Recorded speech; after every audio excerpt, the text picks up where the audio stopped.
Welcome back to Get In The Mecha, and in today's episode we are back and talking about Heike Monogatari. I don't think there's too much to say for this introduction. We're going to be talking about why this is a good anime from the perspective of direction, basically, and what we can learn from it, kind of like what we do most of the time when we talk about direction. Of course, there will be minor spoilers for Heike Monogatari or the Heike story, and I'm going to be focusing on episodes 1 to 4. Episode 5 is a bit of a weird one for reasons I'm not going to talk about in this episode, but I'm going to focus on episodes 1 to 4 and the team which work on it. And yeah, let's get into the episode for this week. That is episode 105 of Get In The Mecha, a look into this exciting approach that Heike Monogatari has in store.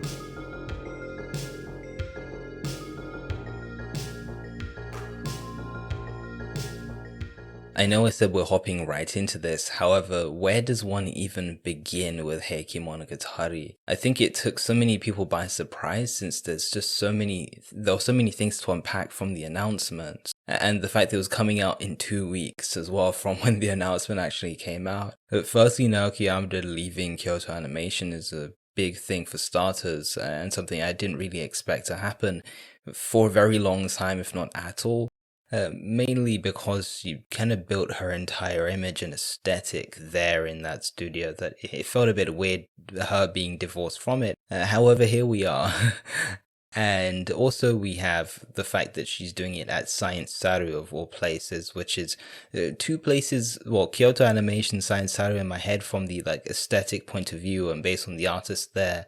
I feel like Science Saru leans more towards experimental anime and that sort of experimental style versus Kyoto Animation, which is much more about perhaps polish and cleanness. I don't really know how to explain that very well, but they're doing that at the studio that was founded by Masaaki Yuasa and Young Choi, and again the 2 weeks as well, so there was almost no time to prepare for this, and so we were kind of just forced to dive right into it, and that's exactly what I've done.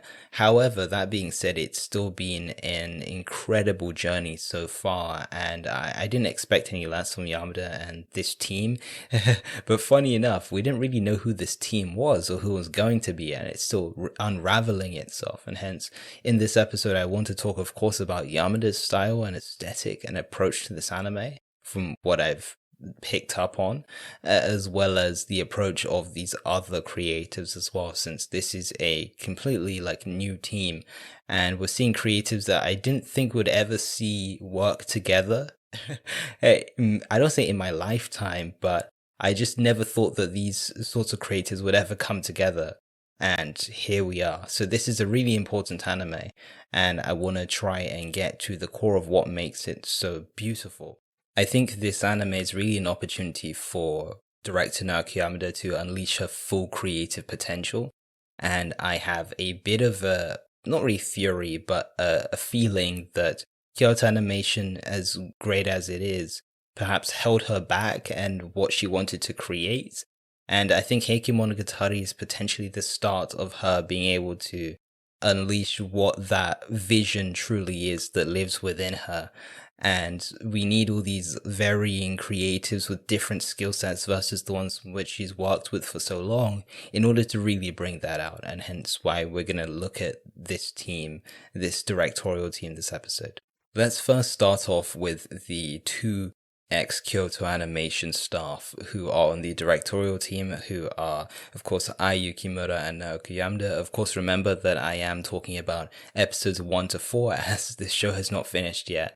And there may be more ex-KyoAni stuff coming in later that I'm not aware of, but that's simply because I'm not in the time frame to know that. And these two episodes in particular, I'd say, really sync up well with the narrative elements of the show, notably the very interesting dynamic between the eyes of our main character Biwa and some of the other characters like Shigemori, but also the dynamic between the Heike and everybody else, or just the very binary political conflicts which seem to be taking place. Like we have the Heike and the monks, we have the Heike and of course the rest of society, you could argue to be like the peasantry of some sorts. And also on a perhaps smaller scale, Biwa and those within the Heiki as well, they just come from very different walks of life and so on.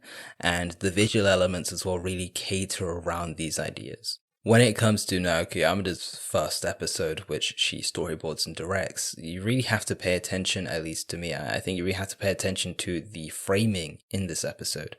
The way she uses, of course, the far left and far right of the screen to introduce these ideas of opposition, which we kind of discussed, and they are already introduced in the avant of the episode. Right from the get-go, she's already introducing what this narrative is about. It's about these personal conflicts as well as these political conflicts as well. And why not have the camera display that right from the beginning? She kind of doubles down on that idea of opposition by using this shallow depth of field and bokeh, which kind of she incorporates into the imaginary lens of the imaginary camera in which we have in animation. In our lenses episode, we spoke quite a lot about the sort of interplay between layers and how, just for anyone that didn't listen to it, and how that kind of represents this like, it's really good at representing absence and presence and these other ideas. And this does exactly that. So when we have someone like Kiyomori at the beginning saying that the Heiki are, well, I don't know if it was him exactly, but it's suggesting that the Heiki are the only sort of real people since they have political rights and so on, versus everyone else that isn't really a person. I think the bokeh and of course the shallow depth of field really brings in that message. The same would go for a film like A Silent Voice as well, which uses this to show the sort of, it's a visual way of representing silence in how everybody else is kind of in the background and shallow, whereas we have the main character Shoya in the front and in focus. And it's really the same with Heike Monogatari, but she really manages to make it applicable to this show in particular. I would say this is so important for the first episode, as it's a way of telling the viewer right away what this story is going to be about. It's about, as much as it is about the people and the time period, it's about the separation between them and how different certain people were and how separate people's lives were. And we get to find that out literally from the first few frames of this show and throughout the first episode, and Yamada just really wants us to know that message, I think. When it comes to Yamada as a director, I think what she's really great at is just having her style intersect with the narrative at hand and fine-tuning it to ensure that it's purposeful for the story in which she's trying to tell. This is also something we spoke about with A Silent Voice as well, and how a lot of the imagery is built around water and that drowning feeling of silence, you could argue. I know that sounds a bit contradictory, but I think you get what I mean. And these visual means of conveying silence, water is one way of doing that. And hence a lot of the distortion from the lens and the colors of some of the frames and so on, it kind of all incorporates into this larger idea and story she's trying to tell about what it's like with the social pressures of school and so on, as not believing you're able to do anything, the pain of living. We can go on for a long time. And Heike Monogatari has a very similar idea, or at least it's constructed and layered in a very similar way. We have, of course, the dynamic between people and society, the dynamic between these two eyes in which Biwa has, and so on, and hence that influences left and right, the focus and so on. So nothing or none of the techniques, I would say, feel like they are purely aesthetic, and they're simply to be there. They're reasoned and justified with the story at hand, and that's what I always find very masterful about Naoko Yamada's work. This moves us very nicely to the work of Ai Yukimura, who takes a bit of a different style to Yamada, and it's noticeable, but it's one that works really well nonetheless. The magic of episode 2, which is storyboarded and directed by Yukimura, is really in the framing, in how she uses both the top and the bottom of the frame as much as possible to try and obscure parts of the face, or really just give a lot of space to the world around them as well, and kind of show their insignificance within it. It's really cool, honestly. I think the environment is still a really important part that shouldn't be forgotten when analyzing this anime, since the setting still gives us a really great insight into the characters at play, and also it helps us really understand, it helps set a tone for what's about to take place and kind of even subverts the tone as well. With all the tension in the court, it's quite ironic how we're surrounded with these beautiful seasonal flowers and vibrant colors. They provide all these lovely light blues and pinks and whites and greens, when in reality the political situation is much darker and bleaker and murkier for the Heike than it looks on the outside. There's been a lot of irresponsibility amongst those leading certain areas of jurisdiction. There's tension within the Heike in itself. The people who are living in these areas of jurisdiction, which are run by the Heike, aren't exactly happy either, and somewhat oppressed, you could argue. And so Yukimura kind of points out an interesting sort of sense of hypocrisy which exists in this anime. However, if we go back to the idea of personal relationships and what this anime is said to be about, the symmetrical compositions from Yukimura do a really great job of doing that. It's kind of a litmus test, I would say, for getting to know the feelings and moods of the characters when they're sitting together and there's so much space around them. You can tell that there's really some sort of bond and connection there.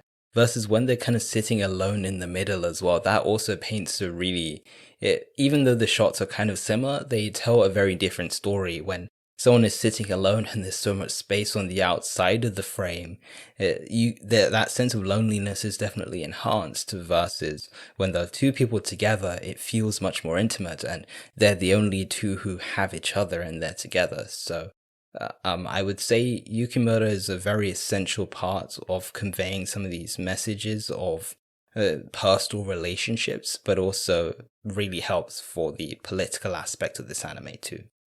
Let's move on to episodes 3 and 4. Episode 3 is storyboarded and directed by a person known as China. And then we have episode 4, which is storyboarded by Ai Yukimura and Naoko Yamada. They kind of co-board it, I suppose. And then we have episode director Shuntarou Tozawa, who's going to be the main focus of this part. So Tozawa's episode, so we're talking about episode 4 now. Tozawa as an episode director is one of my favorites right now, and they are really pushing things to their limit. And you would really get to know if you were keeping up with Fire Force season 2, as they directed some storyboards for what I would say are some of the best episodes of the show so far, being season 2 episode 2 and season 2 episode 12. Definitely check those out, because they are full of potential and they are changing the game. I would even argue, at least, that they're pushing the game further. When it comes to Tozawa's influence on these episodes, what I'm mainly drawn to is their color palette and the colors in which they use. Kind of like Yukimura, I find it cool how color works as a means of portraying a message, and it goes beyond just aestheticism and looking nice. But what's also very similar to Yukimura is how these very bright colors don't really have messages of positivity. And you would again get to notice if you watch Fire Force season 2, as the second episode of Fire Force season 2 has these amazing compositions and moments where we have these really bright colors, like almost neon colors. And this also goes to the other Fire Force episode as well, almost rainbows at times. But they go beyond their literal meaning. They have much darker connotations, and they're kind of made to make it look more polite than it actually is when it's a really dark thing. And Tozawa does kind of exactly that in the 4th episode of Heike Monogatari. The shrine vision scene is maybe one of the best scenes in the show so far. There are quite a lot of best scenes in this show, but one of them has to be the shrine scene at the end of episode 4. And it's really funny how they are talking about, of course, the death and the fall of the Heike, and how everything is coming apart when it's filled with flowers and plants and greenery, which we often associate with new life and prosperity and growth. But this isn't a time of growth. This is the exact opposite. And so it's really powerful how this sort of imagery can be used in reverse. And I think this anime is moving to the point to which we kind of become very uncomfortable because as we know, the imagery of flowers and plants and so on I'm not a flower language expert, by the way, just saying. I don't even have a garden, so I know very little about flowers. However, I think because it's such a prominent part of this show, the natural world that is around the Heike and just the areas in which they're in, I think it's going to be hard to be able to tell the difference between when this is being used for negative purposes and positive purposes.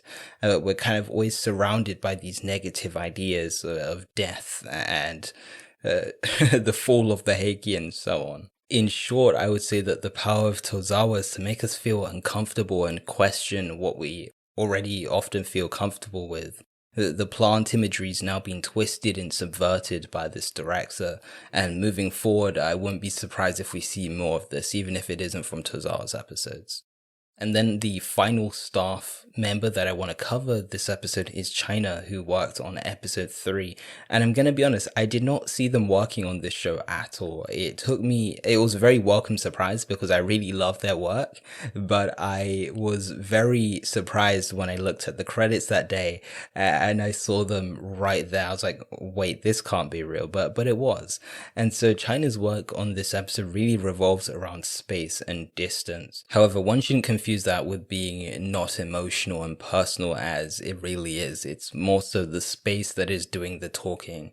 I would refer you back to Just Call It Love, a amazing music video from China directed by them, and the space is what does most of the storytelling, even though it is a very personal anime music video about how two girls kind of find love with each other. However, it's interesting how it is them doing the storytelling, don't get me wrong, like characters are integral to narrative, of course, but it's more so that when we get further into the music video, we start to see we have these compositions where some of the characters are very far off into the corner or into the distance of the camera, or most of the thing is made up by, most of the shot isn't them, it's everything around them. But that is what tells us about what is in their hearts and what they're feeling. These massive wide shots tell us everything we need to know about the situation with the Heike and just what is going on, without having, characters right in the fore. It's the world around them that says everything we need to know. I also think what makes China a really great director for this project especially is the fact that they're able to tell stories very quickly and again, give us information and what we need to know in very short spaces of time, and it's very effective. I, of course, refer you back to the Just Call It Love music video, and I'm not surprised that when you have a director that has experience in music videos, I feel like that would be very applicable to anime as well. But obviously, you have a longer story to tell in the space of about 20 minutes or so. But when you have an anime like this, in which I would say it's paced relatively fast and events take place pretty quickly, you have to really get the message across quickly as well. And I also refer back to the running scene in episode 3, in which Biwa is running to catch up with Shigemori, and at the same time we have this execution which is about to take place. And the way they're able to cross-cut between the execution and Biwa running is just masterful as well. It's only about 3 shots, but we're able to see the person's neck, we're able to see the sword coming down and everything, and we keep cross-cutting between them, and they have just really mastered cutting, and you'll see that in their other work too. They know when to cut and what cuts are most effective. In my view, when it comes to delivering information, it doesn't just come down to how quickly you tell the information and just words, but it's what you show, and each shot feels so purposeful in China's episode.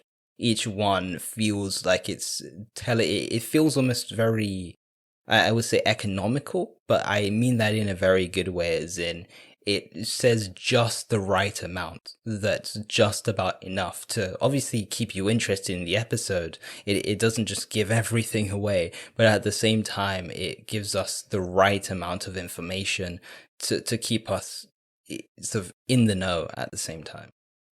So let's get some takeaways and draw out some conclusions for what we can really learn from the directors of Heike Monogatari.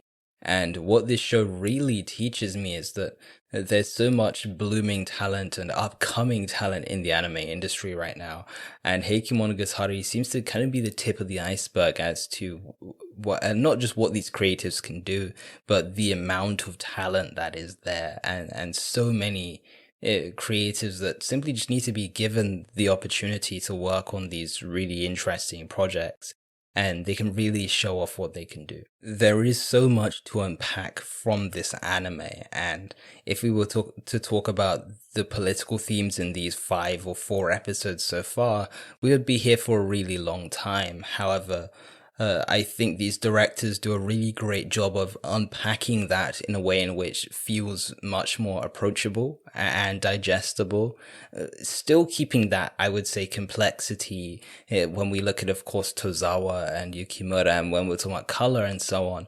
I would say there's definitely still that complexity in there, and the layers is still in there, but it's not to the extent to which this anime could be really alienating. And I'm sure to some it probably already is, but it keeps us close, and it's a very personal one that I think can still be related to. I think it takes a really good director to do that, and Yamada and her team have done a really excellent job of doing so. I say this a bit too often, but I think it's really applicable to Heike Monogatari, and it's the idea that no anime is worked on alone. This anime is much more than Naoko Yamada's post-Kyoto animation venture, but it's the emergence of a new team of talented individuals that deserve just as much credit. I don't want to speak too soon, but I feel like this is going to be a really important anime for both, like, Naoko Yamada moving forward and these other creatives as well, since again, when we're seeing creatives that we never, maybe I'm just speaking for myself here, but I never imagined would come together and would ever collaborate at all, like Takashi Kojima and Naoko Yamada, I thought were like two opposite sides of the industry, and now they're making an anime together, basically, and that just feels really surreal. And I think that will probably lead to some much more interesting projects moving forward, and hence it's really important to pay attention to Heike Monogatari, basically. What is so exciting about this anime is, one, it's just seeing this team unravel week by week as we check the credits and we see a completely new person working on the show, and it feels really awesome and really inspiring, actually. And just seeing newer creatives do their best and deliver their spin to this anime, I think is really important. I think if we go back to this anime being about these very personal relationships, it's really important that we have these different perspectives, as this anime is very much about the very different approaches people have to the world and the society in which they're in. And these individual perspectives and the lived experiences, I think you can only truly replicate that, or at least as best as possible in direction, by having these newer voices, and these voices that, again, we would never really see coming together.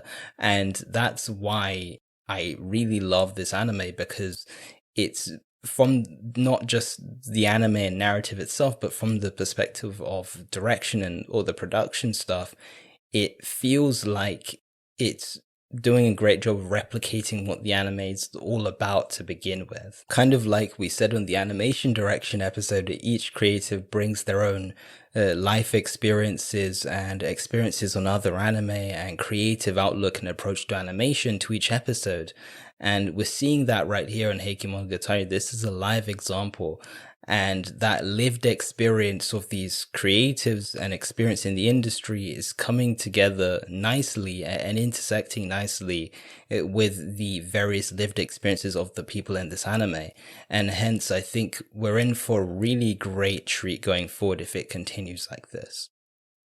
And with that being said, that is the episode for this week. I hope you did enjoy this one, and I hope you're enjoying Heike Monogatari too. In the comments, tell me what is your favorite part of Heike Monogatari. I would love to know. I have quite a few favorite moments, so I might just like list them all to you in the comments. And yeah, thank you for listening so much to this episode.